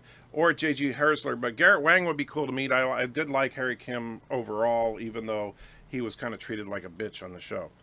I called it after The Last Jedi came out. They're going to spend the first half, maybe an hour and a half, fixing what The Last Jedi broke before the real plot happens. I agree. That's probably what they're going to have to do. Palpatine is just going to use the teachings of Revan the Undying. Well, I don't know enough about extended lore to even begin to comment on that. I met Michael Dudikoff. Again, don't know who Michael Dudikoff is. Was in a movie with him. Wait a minute, you were in a movie, Captain Rednek? Really? I mean, I'm just saying, you were in a movie. I'm just trying to picture you in a movie. Granted, I have no idea what, you know, for all I know, you're the greatest actor ever, but let me see. So, Michael, granted, he was not in a lot of, you know, high-end stuff there. Oh, he was in the American Ninja movies. I remember. I've seen a couple of those. It's American Ninja, really cheesy movies, but a guilty pleasure of mine. I enjoyed them back in the day. The EG ship, the EG is the ugliest ship. I'm not sure which ship you're referring to specifically there, Mercer. My guess, Return of the Jedi 2.0 will feature Rey as Luke, Leia as Han, Finn as Leia, Poe as Lando, Lando as Akbar, Yoda as Obi-Wan, Luke as Yoda, Palpatine as himself, Kylo and Vader as Vader, and R2 as the Falcon's trash can. You may be right. A new teaser trigger. Apparently, Thor and Danvers fight. Really? I will definitely look for that when I'm done with the live stream. I would like to see Thor and Danvers fight. Although, based on what we've seen so far in the movies, I would say that if Danvers is in binary form, they're pretty equal from what we've seen. Because we saw everything she did. Like, people say, oh, she's so uber powerful. Thanos is screwed now from what she did at the end of the movie. But honestly, if you look at what Thor did in Infinity War, they're on par. No, I'm not trashy. Okay, Nicole. I'm not sure. I must have missed something there, Nicole, but I never accused you of being trashy. Joshua is a bug wearing a scarf. That is absolutely true. Did you know Jeffrey Combs was one of the actors who auditioned to play the role of William Riker? I did not, but he would have been a horrible pick for Riker. But I love Jeffrey Combs. Loved him in The Reanimator, by the way. Another guilty pleasure movie of mine. Can the saucer section detach on a Constitution class? I thought it was a Galaxy class new feature. Actually, Loquacious, oh gosh, I don't have it with me right now. But in the official Starfleet technical manual that was published back in the 70s, yes, the saucer section detaches, but it's considered an emergency thing. It's not in, like in the Galaxy class, it's a routine operation. They detach and they can reattach. On the Constitution class, it was said that there's explosive bolts, and basically it's a lifeboat. It's not meant to be like, ooh, a tactical maneuver. My money is on Thor. It would be. I would say Thor is probably a little bit of a heavier hitter than Captain Marvel. It wouldn't be a huge difference, but yes. I feel Disney is just pandering to people nostalgia to trick them back to The Last Jedi. I understand your cynicism there, but I'm trying to be optimistic. Lobster Lover says, nice background pic. I like it. Well, it's not actually a picture. As you can see, the bridge set is actually animated, and while you can't tell right now, let me change the movement of our ship. This is actually a space simulation, and so I'm going to move back towards the galaxy. And it may take me a minute here because I'm accelerating at ridiculous pace to try and get to where we can see the stars again, because we've been backing away from the galaxy for quite a while. There we go. There we go. We're starting to get... Alright. Let me slow the ship down. Right now we're moving at 300 light years per second, so I'm going to slow it down to a more reasonable pace. But this is actually a really cool simulator. It's called Space Engine. It is 100% free. They support this this program through donations only, but it's really cool. So there. Let's see. Max Grotchick played Rom. Oh, okay, very cool. Banat Sith can burn in hell. Emperors of patron saint of the dark side. I don't know any of the extended lore, Nathan, so you're just speaking other languages to me, as far as I can tell. I've been in a few movies. This one, A Song for Marion, also starred Terrence Stamp and Christopher Eccleston. Really? That'd be cool. Did you get to meet either Terrence or Christopher? That would be cool. Zarkon is saying sunglasses, coffee, thumbs up. The Enterprise, oh, so EG. The Enterprise G is the ugliest ship. The Enterprise G, I know that J is the one from the alternate future from Enterprise, but now I got to look this one up. So, Enterprise G. Oh, it looks like Excalibur class. So, I don't even know that one. But yeah, it looks kind of messed up. I don't know anything about that one. Is that like from Star Trek Online, or if it is, yeah, it's kind of ugly. But I'd have to really look at it to get a good opinion of it. Let's see. Kylo Ren is not the villain, so they need the Emperor because otherwise there's no movie. Yeah, they need a good villain, and that's why I think they did it. You were in Soldier Boys. Really? Well, Captain, unfortunately, I'm sure in the credits it doesn't say Captain Rednek, and I don't know your real name, but very cool. What about Super Chat, where Auntie Tricker and CBS playing the roles of Sherlock Holmes and Professor Moriarty fighting over a waterfall, and Loris Watson? That could work, Professor. Send it to the Scarved Insect on my Discord server. All Super Chat ideas need to be sent to the Scarved Insect on my Discord server. Peter says, the saucer and the cunning can detach in emergency. They need a starbase to reconnect. Correct. Because it actually requires them to reattach everything because it's a permanent separation. So they have to rebuild the central neck section of the ship. If they push Star Trek Discovery 500 years in the future and Burnham is the only one on the ship, isn't that a premise similar to Andromeda with Kevin Sorbo? Is this a bad thing for STD? It's not going to just be... Remember, you had all those people volunteer to go with her. So the main characters are all going with her. The only thing they have to come up with is either Spock, for some reason, is not going to make it through the wormhole, or he goes back somehow. But we'll see. Luke says, entering a meat Palpatine will only return as the form of a possessive spirit tormenting Kylo Ren. He will have to sacrifice himself to get rid of him, though, and not before he rejoins with Rey. I don't know. I think he's going to be physically resurrected. Rey will be the body. Palpatine needs to come back to life, so he'll try to break her mind, same as he tried to turn Luke. That's an interesting concept, though. I'll give you that. Rey will only win by turning off her Mary Sue powers. Arkan says, wow, the backlog. I'm not that far behind. I'm not like BIRDOPREY behind. I'm only like 3 minutes behind. I bet both Terrence and Christopher are both nice people.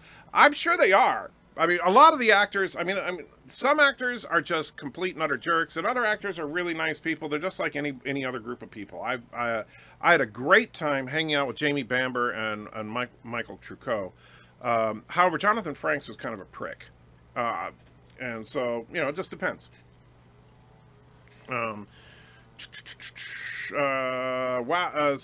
Rey could be Gollum's prettier sister, LOL. Could be. Yes, you saw my comment.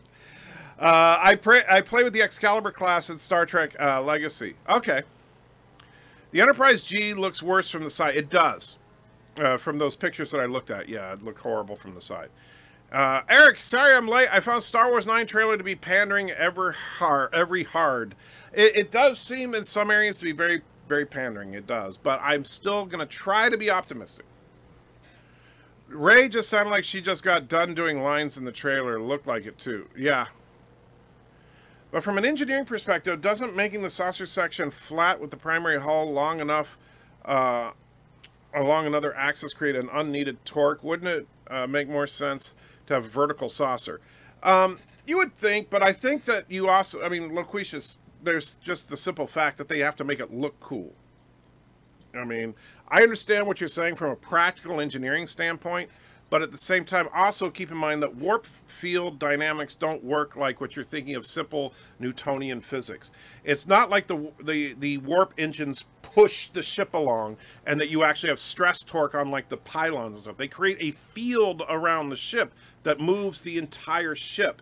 So actually the physical stresses of warp speed are not nearly as intense as you would think.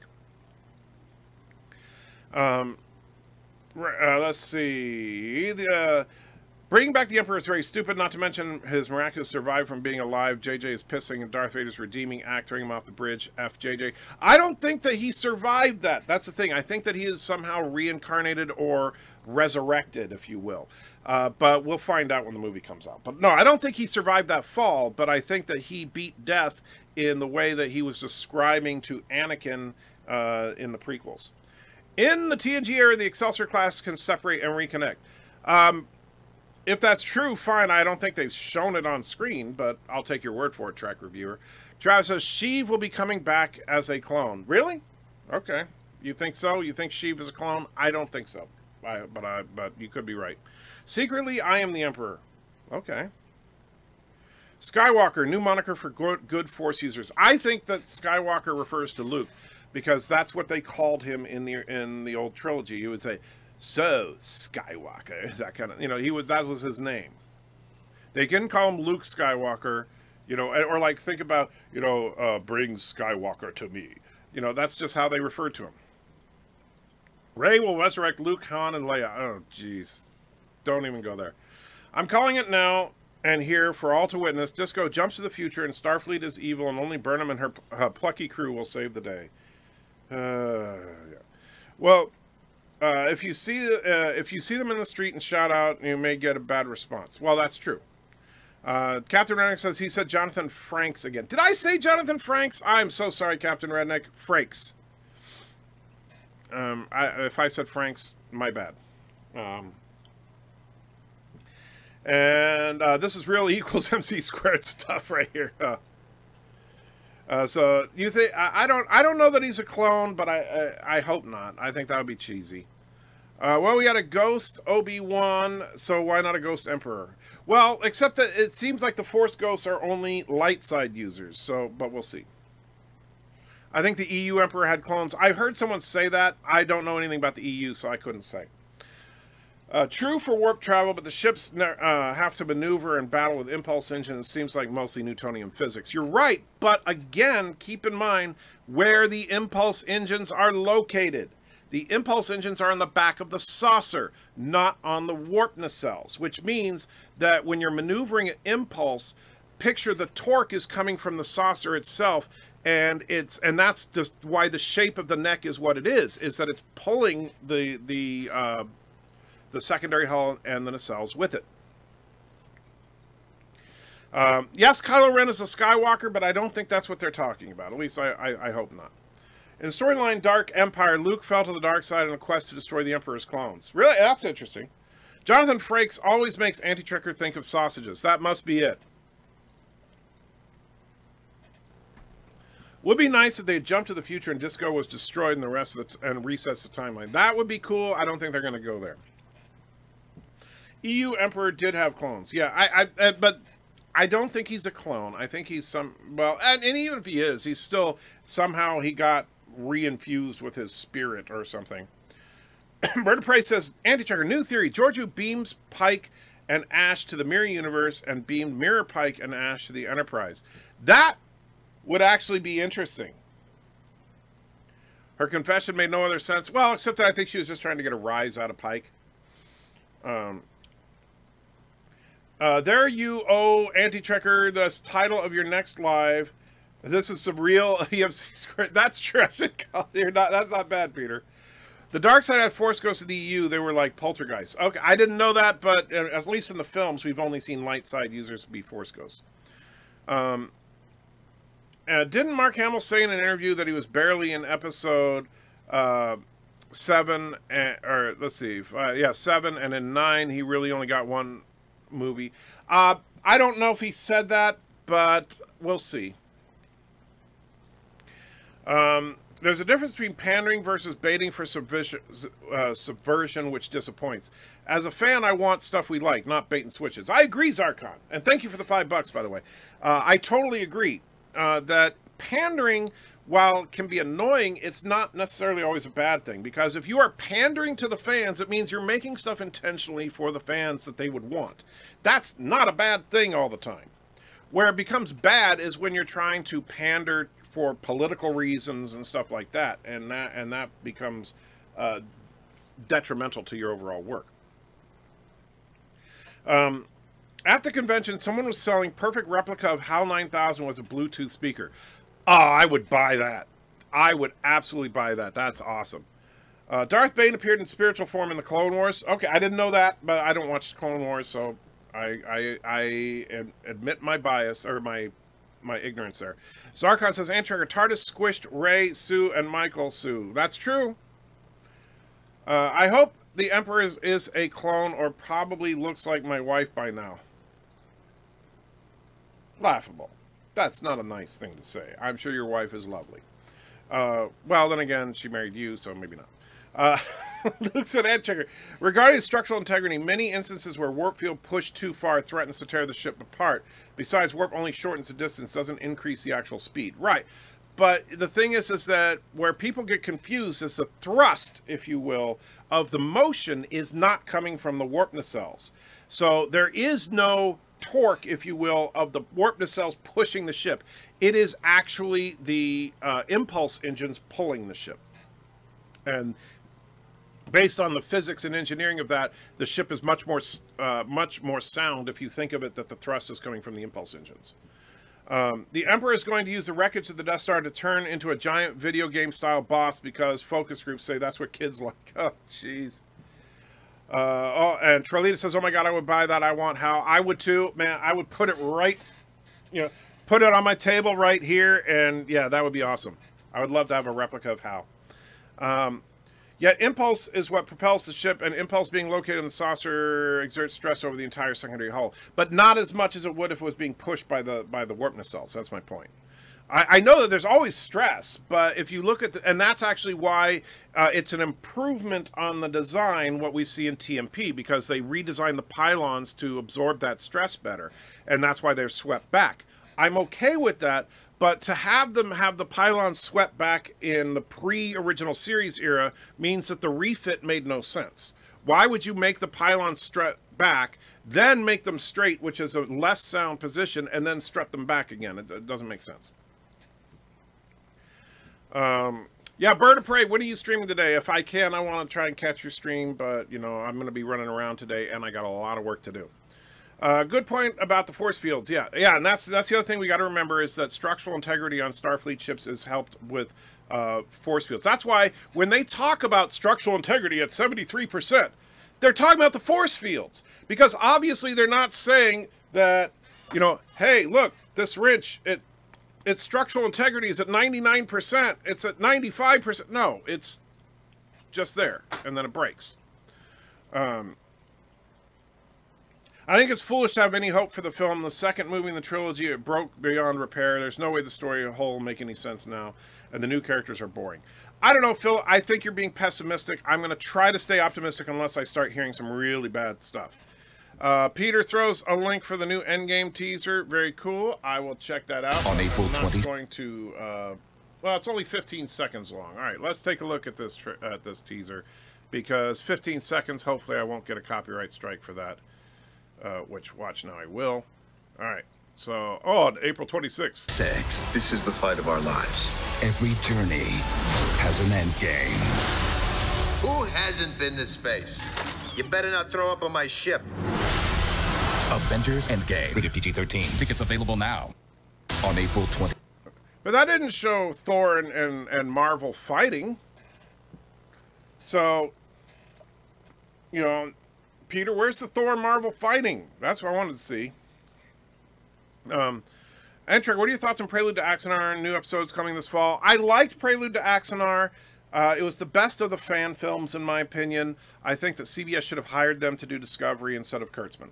However, that being said, I do think that CBS was in the right in suing them and shutting them down, because they are clearly violating copyright and they were making a professional Star Trek product without being CBS. That is illegal. So, so I liked what they did, but what they did was illegal. That's just my thoughts on it. Speaking of Endgame, did anybody see Hemsworth sparring with Cheese Larson? I have not. That's why I was looking for in that little 15-second clip. City Skylines BIRDOPREY 5 will be turning computer off in 2 hours or so. Okay. No super chats today. We've gotten a few, and so thank you to all of you that have. Pandering can also be a problem if the creators focus too much on pleasing the audience with pre-established stuff like telling an interesting story. You're right, Loquicious, but pandering can also be a good thing, and that's the thing, is that you need a certain level of pandering, because that's the problem with CBS, is that they don't give a crap about what the fans think, and they need to fix that. Anti-Chugger needs a giant fish tank. I have a pretty good-sized fish tank. I don't need a bigger fish tank. I love my fish tank. I would like to have a bigger fish tank, but I don't need one. Tiki of Doom says, I agree with Phil. And Thomas has a ship quiz for us, so let's take a look. And I don't know what Phil said that you're agreeing with, but I'm glad you agree with him. All right, so Thomas has a ship quiz for us, so let me bring up, I assume it is on Discord. Let me bring that down so nobody can see what this is before I show it off. Ah, okay, I know that one, but I don't remember the name of it exactly, but I do know that one, so I will bring... Oh, yeah, I do remember the name now. All right, so here's the deal. Whenever Thomas does a ship quiz, he puts a $2 super chat in. That super chat is yours to pick a super chat reward if you are the first person to name this ship. And while we wait for the names to come up, I'll take a look. I can try and do City Skyline after this if you're around. Awesome.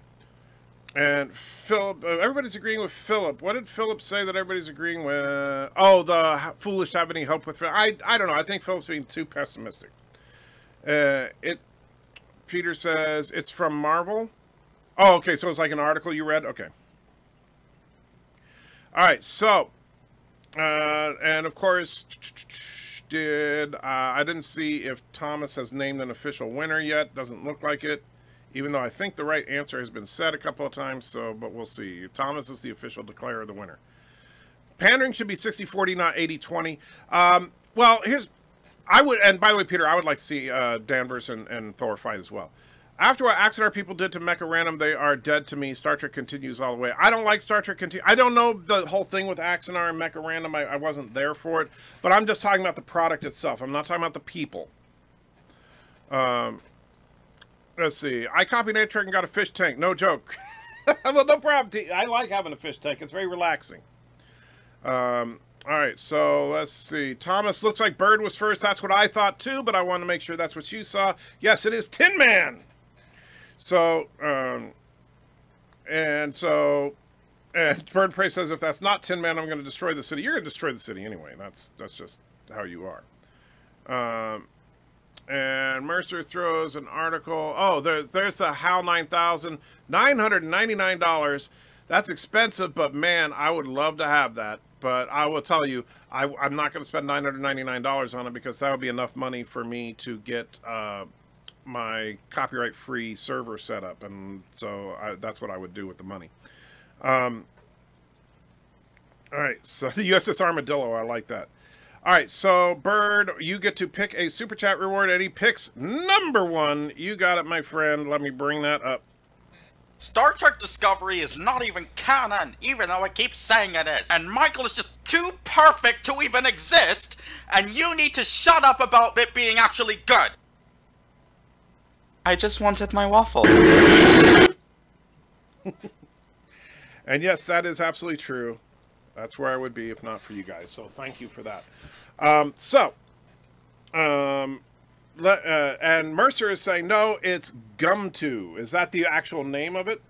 Tin Man and Gumtoo is the same. So, yeah. Should end the stream with Dr. and Mrs. Antrigger disappear together. Josh, why should I end the stream with Dr. Alex and Mrs. Antrigger disappearing together? That's mean. That is just mean. You can get that HAL for 500 without the displays on the left. Yeah, but I like the displays on the left. But even so, I'll tell you, as much as I love it, I still wouldn't spend the $500 on it right now. Now, if I had $500 to spare, I absolutely would. But right now, if I had the extra money, I would be putting it towards getting that server set up, because that's the next step in the evolution of the Anti-Trekker channel, and it's going to be awesome. But you know, that's more important, quite frankly, than having the HAL. Although that is really freaking cool. Laquisha says, my point is that you need balance, enough pandering to show respect and to the lore, but not too much so there's no creativity. Yeah, I agree. CBS has gone off the rails and not pandered at all. Not true. CBS has pandered, but they're not pandering to Trek fans. They're pandering to the SJW crowd. And that's detrimental, because what you're doing is saying, like, for example, let's say I'm going to make, I'm going to reboot The Young and the Restless, the soap opera. Now, I don't watch The Young and the Restless, but I'm just saying, let's say I was given the task, hey, Anti-Trekker, you need to reboot and remake Young and the Restless. You know what I would do? First thing I would do is look at the show itself and what it was about, which I honestly don't know all that because I don't know much about it. But I would look at the show, look at what it was about. I would find fans, talk to them about what made the show great, you know, do some surveys and stuff like that, and try to create my own imagined image of those concepts, right? So I would I would actually try to, like, so let's say that Young and the Restless was about a family of immigrants that moved to a city and they ended up starting a brothel or something. Like I said, I've never watched Young and the Restless, so I don't know what it's about. I know it's a soap opera, but that's all I know. And so I would say, okay, take that basic concept, take some of the characters that people really found attached to, and find those core things and put it together to build a new show. But what they did was say, we're going to reboot Young and the Restless? Okay. So what's popular these days? Oh, diversity. So our new version of Young and the Restless is about a diversity training center. Or something like that. And so, and it just wouldn't make a lot of sense. And so the pandering thing, you need to pander to the right people. You need to pander to the the people that made the franchise successful in the first place. We're going to be wrapping it up here in just a few minutes, but Thomas throws another couple of bucks in and says, one more ship. It's a reuse of a Starfleet freighter. Well, you're giving people hints now? Boy, that's kind of cheap, but let's take a look here at... There we go. So, name that ship. And, of course, people were guessing before I even put it up. So, Peter guessed Bajoran Raider and also Maquis Fighter. Thomas says Fighter, sorry. So, let me know. I don't know if anybody's named it because I'm not 100% sure on this one. So I'm going to let Thomas as the official judge since he's got the actual stats on it and everything from Eagle Moss. Cisco's girlfriend's ship, says Dr. Alex. That's a little vague. The Millennium Falcon. Bird of Prey Pygmy went enter placement. Oh, did I miss? I'm sorry, Zarkon. Did I miss your super chat request? I am truly sorry. So, my bad, my friend, because I know you did put the $5 in. Now, when you said your number 5 request, Zarkon, was that for UBERCHAT number 5? I assume. So let me bring that up while you guys continue to guess.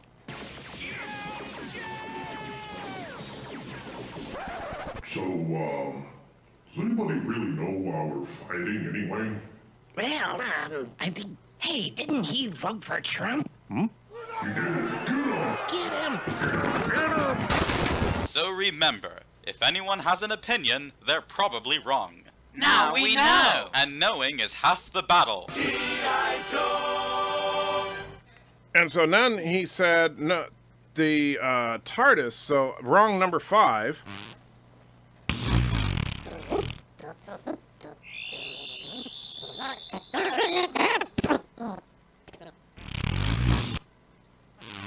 What? Is this right? There we go. So there you go, Zarkon. You got a 2 because I screwed up. So thank you, my friend. Thomas, has nobody picked it yet? Has really nobody has picked it yet? Because that's like crazy if nobody's nailed it. My keyboard's bugged for some. So the title of the Voyager episode was the same as the name of the ship. Ooh, wow. So he's trying to drop hints because nobody's getting it. Constitution class garbage scow. SS, I don't know. Yeah, I'm stumped on this one. I don't remember. So it does look familiar, and I'm sure, let's see, Bird of Prey is saying Scorpion. No, because that was not the name of a ship. Dreadnought. I said the Raven. It's not the Raven. The Raven doesn't look anything like that. Threshold. The SS LaBelle. People are just going to start naming Voyager episodes now. Kim was in command of it? Wow. Jewy420 says, need ideas for a new nickname. Well, I would say avoid things that could also be seen as a ethnic slur. The Clown, that one ship. I remember the episodes was Bird of Prey.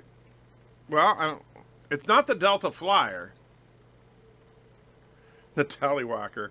Enter, you're wrong on the writers. To be successful, you need to hire the most bat-crap, insane, progressive SJW writers, get them to come up with ideas, then do the opposite. That's not bad. Kim was in command, the SS Year of Hell. Kim thought he was on the right side, but the bad guys turned out to be friends with Janeway. SS Sneaky Snake, Gem Hadar Fighter, Nightingale, his first command. Jeez, Oh, Thomas says Luke got it. The Nightingale. Nightingale. Well, there we go. I did not know that one at all. So you got me there. So Luke, you get to pick a super chat to finish up the show with. So Luke, what's it going to be, my friend? And so I'll let you pick any of the super chat rewards because this is going to be the last one of the show. Unless somebody throws in another super chat while that super chat's playing. Of course, now I got to wait for Luke to answer. And so I know he's French, so it takes him a minute. He's got to say before he actually types anything, because that's a French thing. I don't know why, but French people always have to say Dude named Clem says number 10. It's up to Luke, not you. Pandering isn't always bad. It means you don't have a story that truly holds up. It didn't become a fan of things I'm a fan of because they were pandering to me. No, I understand, but I think it's the idea is that have some of that new one. All right, so Luke, just because today is the first day it's out, I will play that new one, and that's how we're going to sign off today. And Professor McCoy throws a buck into the chat. Thank you so much, Professor, which means before I play the new one for Luke, what do you want? Because the new one's going to be the sign-off here. So, Professor McCoy, you throw a super chat request out there, 1 through 13, and I will play it right now for you, my friend. Remember that ship claimed to be a medical ship, but actually had a cloak. I don't remember it. I'm going to have to go back and rewatch that. Nightingale does not, because there's a lot of Voyager that I haven't watched since it originally aired, to be honest. So, I'm sure it was fine, but it's just like hurting my brain here. Number 7, you got it, my friend. And then pork. It is with cooking with the pork and the pork. The guy with the cool, and we're gonna make the kelp. Here's bring out the kelp. Yeah, okay. Okay, the kelp, I get it in the pot. Get in the pot here. And then the weeds stir the kelp. That's a good kelp. Okay. There it is. So I once saw a replica of the Discovery 2001 on Amazon for $3,000. I've seen that too. It's a beautiful model. But yeah, I wouldn't pay $3,000 for it. Anti, what's in the box? What's in the box? I don't know yet. I'll find out on Saturday when my birthday rolls around. That is a birthday present from Thomas Potts. So I have no clue. In the meantime, guys, I am going to... BIRDOPREY is going live in 5 minutes, so be sure every single one of you go to BIRDOPREY 5 and watch his stream. He is a lot of fun. If you haven't... see, I know he's a crazy racist. He's an anti-Semite. He's just like Mr. Hate, but he's like a lovable kind of hate. If that makes sense, which it doesn't. You should send that to Doug Jones, Anti-Trigger, the Porg, and the Porg. I wonder how Doug Jones would react to that. I really do. Anyway, guys, have a wonderful rest of your whatever the hell it is. For my supporters on antitrekker.com and my Patreons, I will be doing a stream for that sometime this afternoon, and so look for a update on that through the notifications. You'll either get a notification from Patreon or from antitrekker.com, assuming you're signed up to get said notifications. So, have a good one, guys, and may the Force not suck.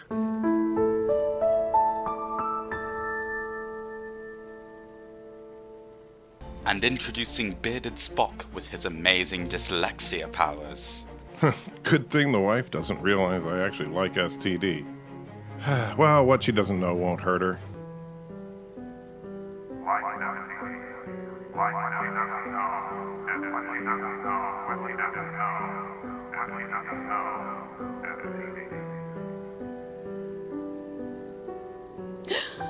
Oh, Dr. Alex, I just can't believe this. Michael actually likes Star Trek Discovery.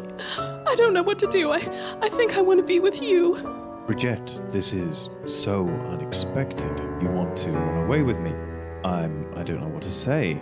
I'm a little concerned. I mean, Anti-Trekker is a bit bigger than me. I think he's at least 2 inches taller. Actually, he's only 3 feet tall. 3 foot? I knew it.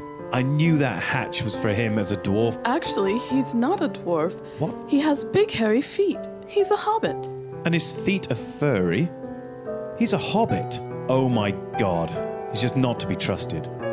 Quick, run away with me, now that I know that I'm twice as tall. His little legs will never catch us. Oh, yes. Yes. Let's run away together.